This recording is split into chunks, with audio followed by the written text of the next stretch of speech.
ગાગરડી ગ્રામ પંચાયતમાં ગ્રામ સભા યોજાઈ। ગાગરડી ગ્રામ પંચાયતમાં તલાટી કમ મંત્રી, ગામના સરપંચ અને ઉપસરપંચ અને આંગણવાડી વર્કર બહેનો, આરોગ્ય વિભાગનો સ્ટાફ તેમજ આશા વર્કર બહેનો અને ગ્રામ લોકો આ સભામાં ઉપસ્થિત રહ્યા હતા। સૌપ્રથમ આ ગ્રામ પંચાયતમાં મહાત્મા ગાંધીની જન્મજયંતિ ઉજવવામાં આવી। ત્યારબાદ ગામ લોકોને ઉપસ્થિત અધિકારી પદાધિકારી વચ્ચે ગામમાં બાકી રહેલા કામો વિશેની ચર્ચા વિચારણા કરવામાં આવી હતી। મહાત્મા ગાંધી જયંતિ સ્વચ્છતા મિશન અંતર્ગત સફાઈ અભિયાન કામગીરીની સમીક્ષા, ઈ ગ્રામ વિશ્વગ્રામનો ગ્રામજનો કેવી રીતે ઉપયોગ કરી શકે તે વિશેની ચર્ચા, ઈ ગ્રામ સેન્ટરની કાર્યક્ષમતા ચર્ચા, સ્વચ્છ ગામ વિશેની ચર્ચા વગેરે તેમજ લોકહિતના કામોની ચર્ચા વિચારણા આ સભામાં કરવામાં આવીની માહિતી પ્રાપ્ત થવા પામી છે।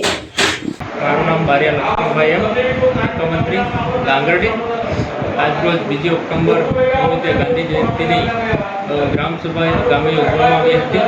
એ ગ્રામસભાની અંદર તાલુકા કક્ષાએથી, જિલ્લા કક્ષાએથી અને ગામના સરપંચશ્રી, ઉપસરપંચશ્રી ગ્રામજનો સાથે મળી ગ્રામસભાનું આયોજન કરવામાં આવ્યું હતું।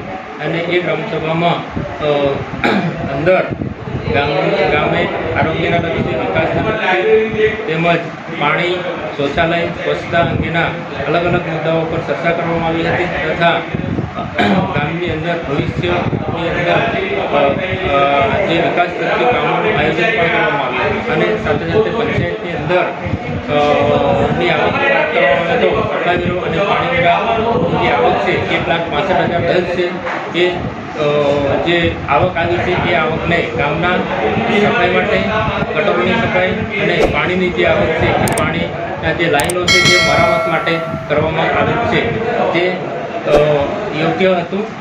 એ બાબતે ગ્રામસભાની અંદર ચર્ચા કરવામાં આવી હતી।